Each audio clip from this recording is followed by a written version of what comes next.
So, welcome everybody. I have with me a special guest, Kim Nussbaum Howerton, who is here because she has a new book out. And guys, this is a special magical type of book, the Beanstalk book, How a Magical Guide to Realistically Living Your Enchanted Life. This is the kind of book, like when I started reading it, it just was like, oh my gosh, it felt like the first time I opened one of Martha Beck's books, like Finding Your North Star, or the first time I discovered Sark's books when I was in residency and so depressed. And then I looked at the cover of this book, and guess who's like put her name right on the front of this book? Miss Sark herself. So it's pretty awesome, and we're going to get into it. But Kim, welcome. Thank you so much. It So is pumped to have you here. so awesome to be here. This has been like a dream come true, having the book, writing the book, and being here talking to you. So thank you.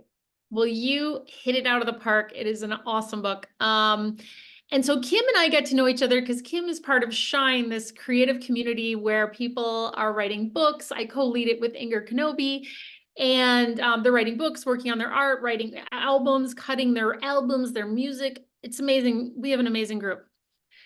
So tell me a little bit about, like, I know you were a school teacher in a former life. Tell us a little bit about how this book got started, why you wrote it.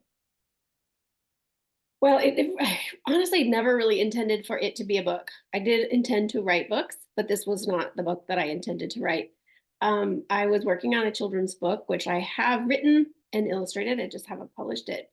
And in the process, I was working with my mentor, Sark, and she got a glimpse of my Beanstalk book, the sketchbook that I used to put all of my hopes and dreams and wishes in it.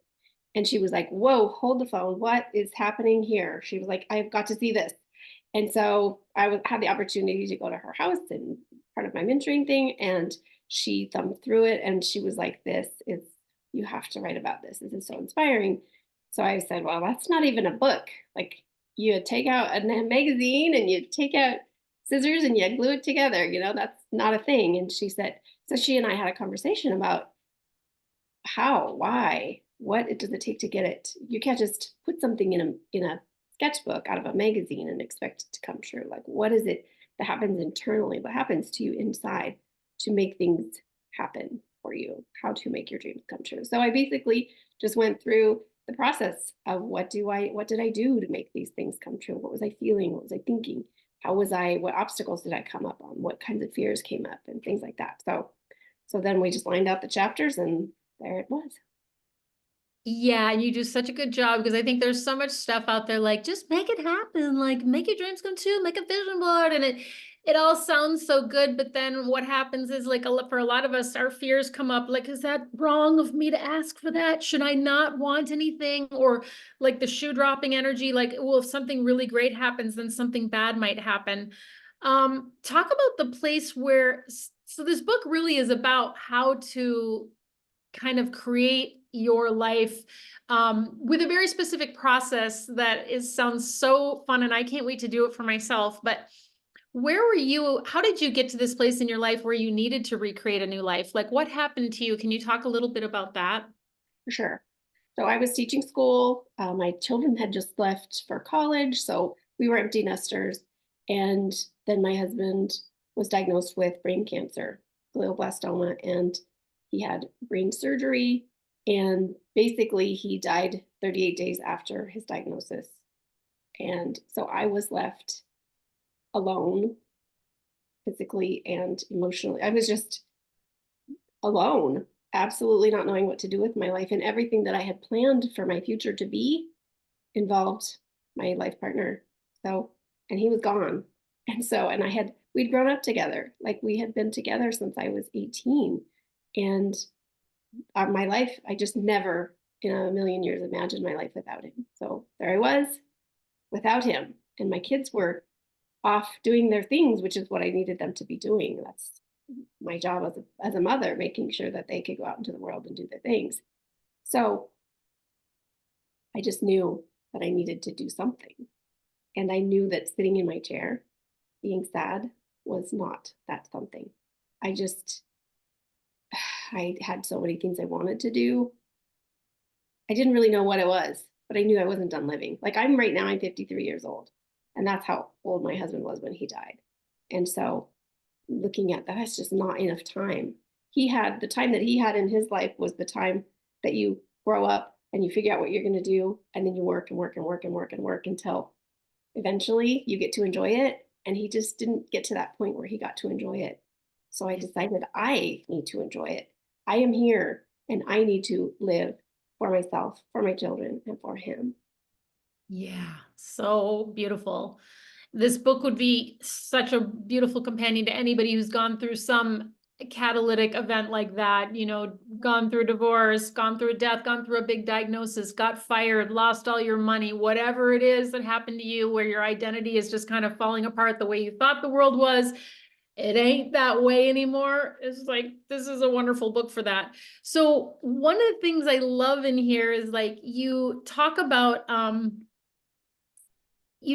looking, kind of asking the universe for signs and symbols, and maybe talk about a little bit about that. Like one of the things I love about the book is there are photographs of like pages. You guys will be so floored when you get this book. Like one of the first, is it okay to show these pictures? I don't know. Absolutely. Yes. Okay. So one of the pictures, this is Kim saying, this is where I would like to be living in the future. And then this is where she actually ended up living. It's like, I've had experiences like this too when I've created vision boards. I remember a house that I was like, we want this a new house. It's going to be like this. And literally the back porch looked exactly, had this like overhang and everything. Um, Tell me about like that process, or maybe a story about the giraffes. That was a fun thing, and how people might play with that so they can understand. Okay, so the giraffes was actually the first one I ever asked for. And I was kind of at a place where I was just exasperated and not knowing what to do. And I asked, actually in my journal, I asked Wes in heaven, if you can see me and you approve of how I'm doing, and you think I'm doing okay without you, show me a giraffe, send me a giraffe. And I So didn't Wes is this is your husband who had died of glioblastoma. He's yeah. gone, and you're trying to live your life, but you're feeling weird, like, Like, am I doing this wrong? Am I like I felt like I was doing it all wrong. I felt like I was failing every single day. And so I was just kind of sending thoughts and wishes and whatever into the ethers, into heaven, and asking desperately, like, am I okay? Am I doing okay? And if so, send me a giraffe. And I didn't think at the time how ridiculous it was to ask for a giraffe. I live in Montana. Like there's not even a zoo in Montana that has a giraffe in it. So I don't know what I was thinking. But I wrote it in my journal that day. And later in the day, I was on Instagram looking at puppies or something, and I tried to comment on a puppy thing, and up came this giraffe. And I was like, what? Wait, a giraffe. And I told my girls, I was like, does this count? And they said, of course it counts. And I said, but your dad didn't even know how to use Instagram. How can it count? And so, and then later that day, we were driving. So my daughter had gotten engaged. And so we were driving to go look at wedding gowns. And we were driving across town. And I was in the back seat. And I look out the window, and there is a 6-foot stuffed giraffe outside of an apartment building. And I was just like, stop the car. What is happening? And so that day I saw 5 different giraffes in 5 different kind of ways. And it was just at that moment I knew without a shadow of a doubt that he is somehow here and can somehow see and is supporting me, along with other, angels and guides and God. It's all, there is a support system for us if we ask for it. And a lot of people ask me, like, how do these things happen to you? Why do all these things happen to you? Why do you see all these signs? And they say, well, it never happens to me. And my answer to that is that it happens because 1, I ask for it, and 2, I'm open to it, and 3, I notice when it happens. A lot of times I'll see a sign and I will not know what it means. And so I'll just go on with my day, but I'll write it down or take a picture. But I know something in my gut or my heart is saying there's something to that. And then when I go back later, a lot of times I figure out what that was. I connect the dots backwards. Yeah, But yeah. it is happening for all of us. Just some people don't acknowledge it. Some people don't look for it. Some people don't know what to look for. Um, because it's one of those things also in the book that you have to not only use your mind, but you use your heart and your gut and let them all work together. And unfortunately, this part talks really loud. Yes, it The heart does. and the gut are a lot more subtle. So you have to really be in tune with it to be open and see it. Yeah, and I always tell people you don't have to believe it. You just have to like say, well, just for today, I'm going to play with it. Like, because that was really one of the things that happened to me when I was on a similar path, but my destruction came through just sort of slowly losing interest in the job that I thought I was going to do till I was 75. Mhm, And the wild animals that crossed my path became kind of my symbols, and it was amazing. And really, I was totally didn't believe in that until I was like, well, I got no better ideas. I'm like open to it. So let's see what can potentially happen here. mhm. Um, I love too how you talk about you know, you may not get exactly what you're asking for, but often you'll get something much better because the universe's plans or God or whoever it is, whatever it is, has something so much more magical maybe in store for you. Can you give an example about that? And I love that because it's like we don't have to be super specific. We can be specific, but then let it go. Um, Maybe talk a little bit about that, or if there's a story. Well, it happens frequently. I can't right offhand think of other than the one in the book that is about the getting our house. Like I had these very specific things that I needed to have in the house that I wanted, these dreams. I didn't need a house. I had a beautiful house, but we just started dreaming about having something in the woods, like a cabin in the mountains or something. And so my husband that I am married to now has he and his wife had dreamed of living in the mountains where we live now. And Okay. my husband and I had dreamed of living in those same mountains. And so the day that we got married, we this house came on the market that was that fit everything on the list. And Wow. his wife, the reason he was selling was because his wife had died of cancer as well. And so in my wish for this house, I wanted it a certain place, a certain size, a certain everything, but I also wanted it at a certain time. And I needed to allow for the world, the universe, for God to just do what was supposed to happen.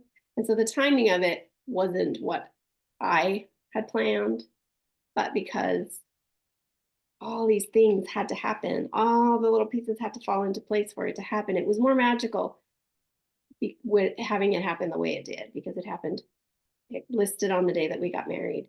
And then we were able to meet the owner and we were able to actually now we have a relationship with him and we, feel the energy of his wife in our house. And um, it was impossible for us to get the house that we have if it had fit my timeline.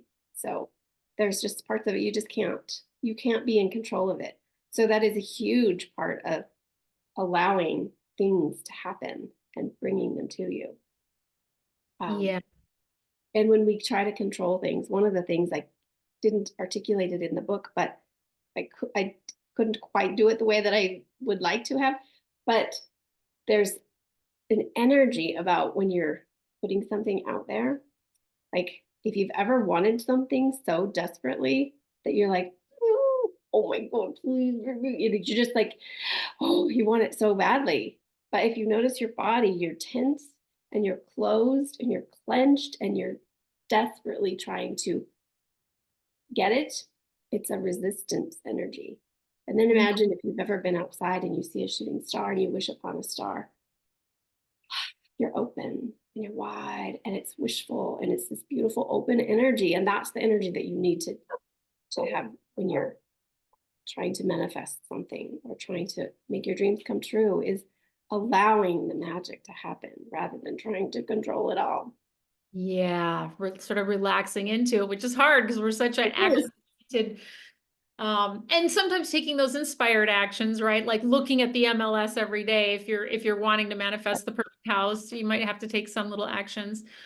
I have a really recent example I was just thinking about it when I was reading your book, which was so delightful. Like this year, I wanted to go have an artist residency. You know, I was like, someday that would be so cool where you go to this special place and they, pay for your spot and you live in a vacation town and it just sounds amazing. But there's all these applications and there's grants and whatever. But I just put it out there. That's what I would like and just kind of let go of it and forgot about it. And I just got representation from a gallery for the first time 2 weeks ago. And when I got a tour of the gallery, they told me, oh, and upstairs there's a complimentary apartment in this beautiful resort town where you can stay for free for 6 weeks, 8 weeks, 12, like as long as you want to. And all you have to do is create a project and submit it, and we will. I'm like, are you Ah, kidding me? there it is.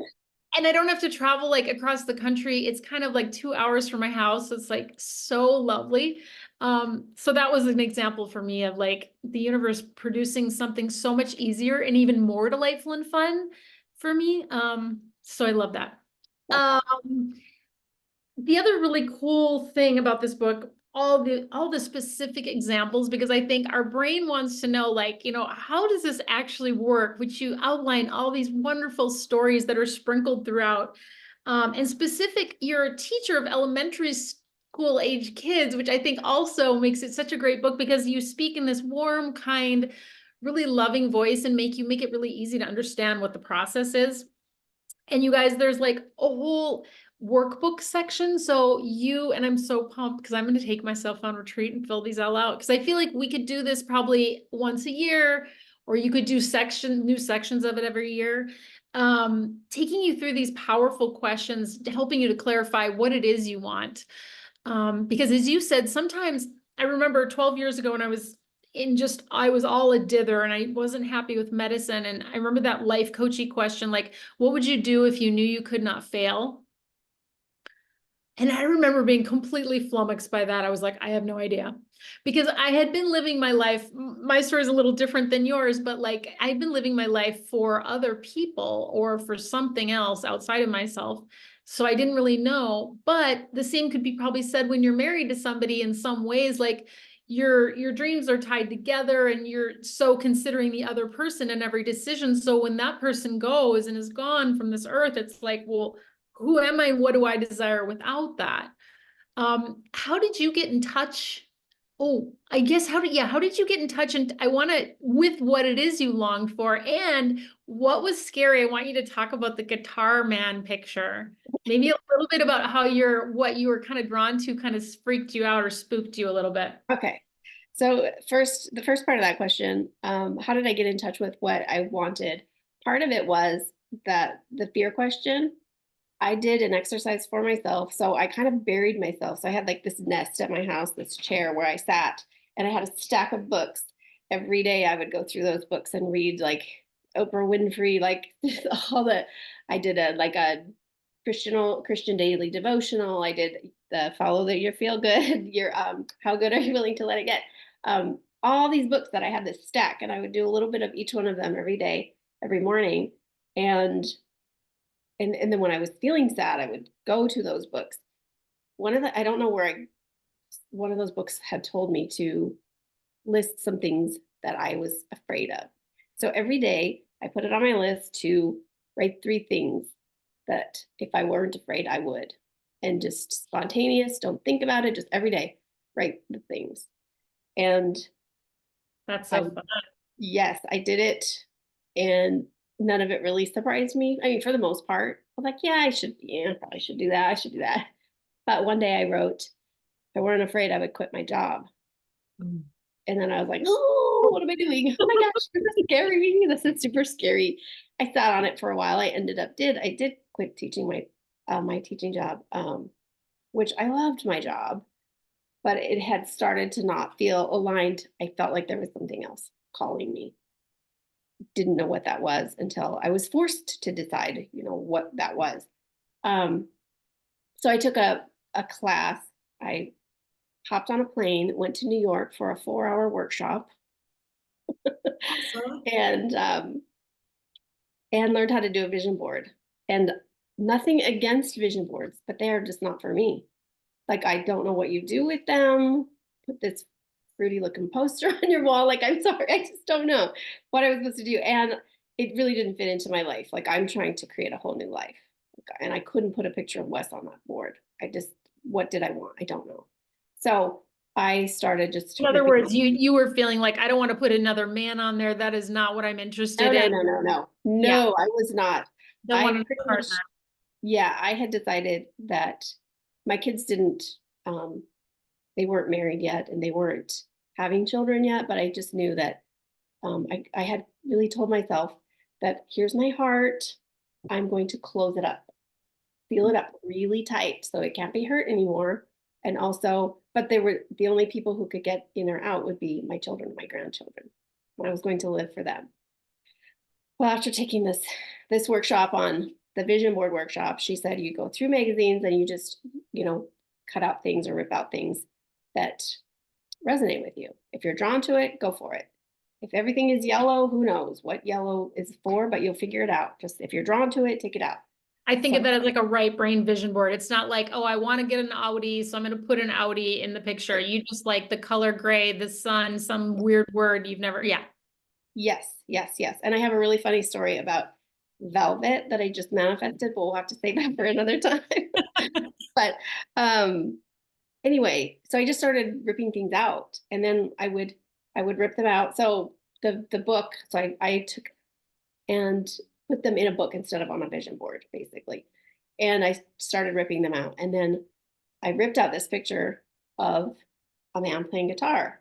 And it was like, oh, I love it. I just put it to the side. I was having a good old time. And then when I went to go put it in the book, I was like, wait, what? What is it? Like I had put them in sections, my barn, my house, my kids, my spirituality. Like, well, this doesn't fit anywhere. I don't have a man section. I don't want a man. And so I just stuck it to the bottom. Well, maybe I want to play guitar. No, I don't really play guitar. Like, I don't know what that's about. So I just kept putting it to the bottom, putting it to the bottom. And then at some point, when I began talking to a man who plays guitar, it started like, oh my gosh, like Twilight Zone music. Like, what is happening here?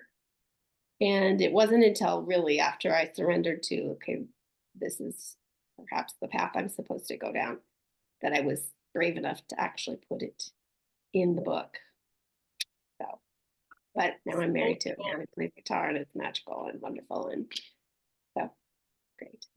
I love these. It's like these kind of mysterious, the great mystery, the great mystery and how it works is so beautiful and amazing. I mean, that's what makes life so fun. We don't know what's going to happen next and challenging also. Mhm. Um if you were, what was the other thing I was gonna, oh, I know, you told a story about book club. I can't remember. I wrote myself a note about that. Was there, is there any, One of my someone that I worked with went to book club. Is that yeah, what you were? maybe that was it. Oh yeah, I know what it was. Yes. Okay, so the friend who was trying to manifest like a new gang of friends because they were, for whatever reason, their old friends group, it wasn't resonating. And so they put it out there to the universe. And then she got invited to a book club and she attended and it wasn't good. Like she's like, I don't like the book or I don't like the people aren't jam. And it's like, what do you tell people who are on that path? I mean, what did you say to her when she was like, yeah, that didn't work? What's your feedback on that? The one thing about that is that, first of all, you put it out there, and just because that particular group of people wasn't the one that fit, you don't give up because sometimes it's about your why. Um, you have to really be clear about what you want, and it doesn't happen to, it doesn't necessarily, if you want to be in a book club, great. What's your reason for being in the book club? I want wonderful people. Well, perhaps you are trying to control the situation. You want a book club and you want the people and you want it to just mesh perfectly. Well, that's not necessarily where your people are going to be found. So be open to it. And I feel like every time you get into a situation that wasn't the one, that wasn't the right job, or that wasn't the right group of people, it's just a little check. That's not what I want, or that's one thing I know, I don't have to go there again because I know that that's Yeah. wasn't where the answer was. Um, but it helps you then go back to your why. One of the things, like for me, when I started writing, um, I was like manifesting all these things, which kind of I didn't really even know what I was doing at the beginning. I was just like, wow, I put it in my book and it's like happening. What is going on here? So I was like, you know what I want? I want to be a best-selling author. So I put that in my book, like, woohoo, I'm gonna be a best-selling author. And then as I started writing, I was like, is that really why I want to write? Mm. Do I want to be a best-selling author? While that would be a really cool thing to say, hey, I'm a best-selling author, or to have in my obituary, great, she's a best-selling author. But is being a best-selling author what's going to fill my bucket for real? No, because after the 10 weeks or the 1 week or the 6 weeks that it's on there, then what? Then you say, well, now what do I want to do? That wasn't the thing that was going to bring me happiness. So what I would tell people is to go back to what is it that you want? You want connection with certain people. You want to fill the world with love. Like, what is your why? Mm. Because sometimes, it's fun to manifest a car or a house or, those material things. But really, what is your why? And and once you get it, what's it going to feel like? And if it's going to feel like, okay, now what? Then perhaps you need to back up and say, what is it that I really want? Not just what kind of what I want, but what do I really, really want? Yeah. And sometimes your experiences show you what you really wanted instead. Because I remember when I started writing books like 15 years ago, same thing. I was like, I want to be a New York Times bestselling author. I mean, my mother always read New York Times bestselling books. I really, it was ultimately, I wanted my mother to think I was doing a good job. Right. Um, and then I remember, well, there were so many good things that happened, but I remember a few years later when I had another book that I had written and I shared a rough draft with a friend.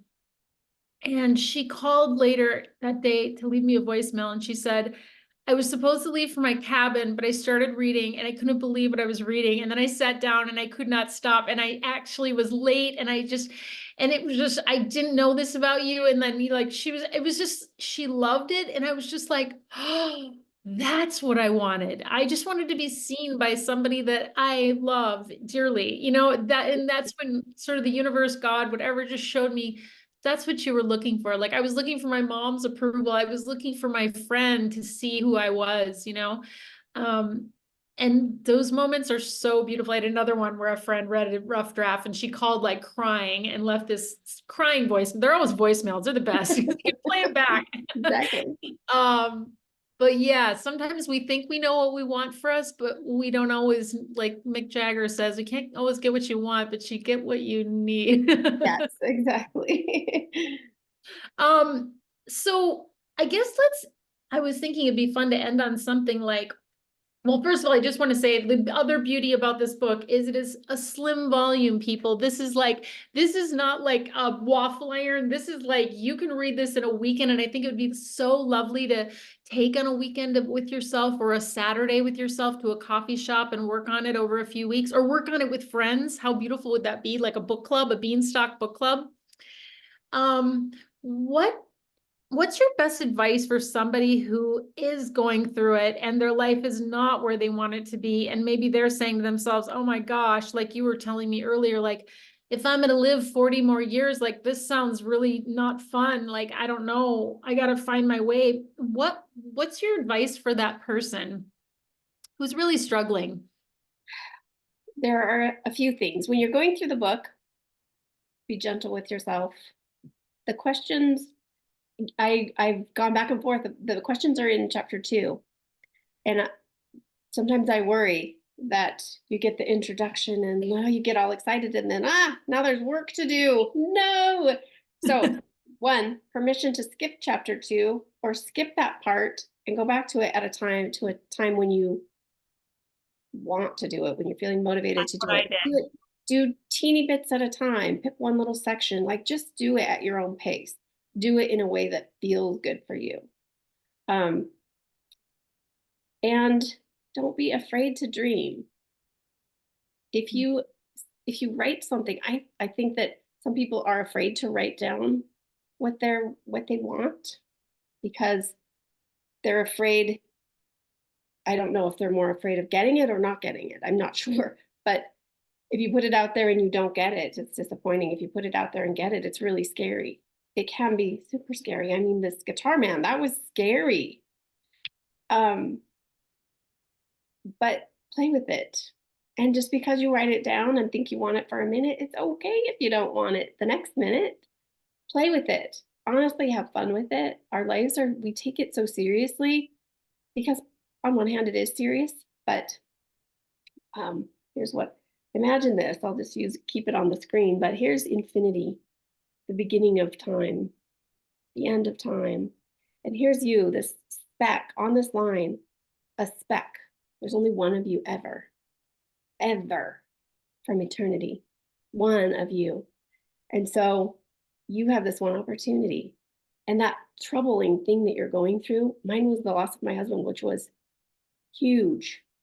But when I looked at it as infinity, and here's me, that speck of me, and then inside that speck of me, there's this horrible thing that's happening. Like, break it down into perspective. Like, this is horrible, and I can get through it, but I have this one opportunity in all of eternity to do something. And I can sit here and be sad and be wrecked for the rest of my what I have from this little opportunity, or I can move forward and do something with it. Have fun. Don't take it so seriously. You know, even the most serious things can be not taken seriously. You know, here's something that when my husband died, it had been since I was 18 since I had lived by myself. My kids were gone and here I was living by myself. So I actually ordered life-sized cutouts of my husband. And I had two of them at my house. And one of them I put by the window. It was a picture of him and he had this gun in his hand. So I put it by the window so scare people away. And I also had one that I danced and sang to and talked to. And it's ridiculous when I look at it. But it was something that I helped me not take some of it so seriously. Yeah. And a place to go, a physical object that you could actually go with all these feelings and all the conversations. Yes, So cool. yes, yes. So I know I'm a little crazy, but grief does that to you. No, it's wonderful. It's wonderful. Well, thank you so much, Kim. And you guys, the Beanstalk book. I think you can you order it from your local bookseller or is it just on Amazon right now? It's on Amazon, it's on Barnes and Noble, it's on Walmart. I haven't seen it on Target yet, but it should be, in Apple Books, it should be, but if you can't find it there. Bookstores can Order have it. it. I just don't know if they have or not. So Yeah, but you could call your local bookseller and you could order it. It's yes, that would awesome. be awesome. And I'm excited to Beanstalk a few ideas I've got, so I'm pretty pumped and I shall report back later. Awesome. I can't wait. Thank you, Kim. Thank you so much, Sarah.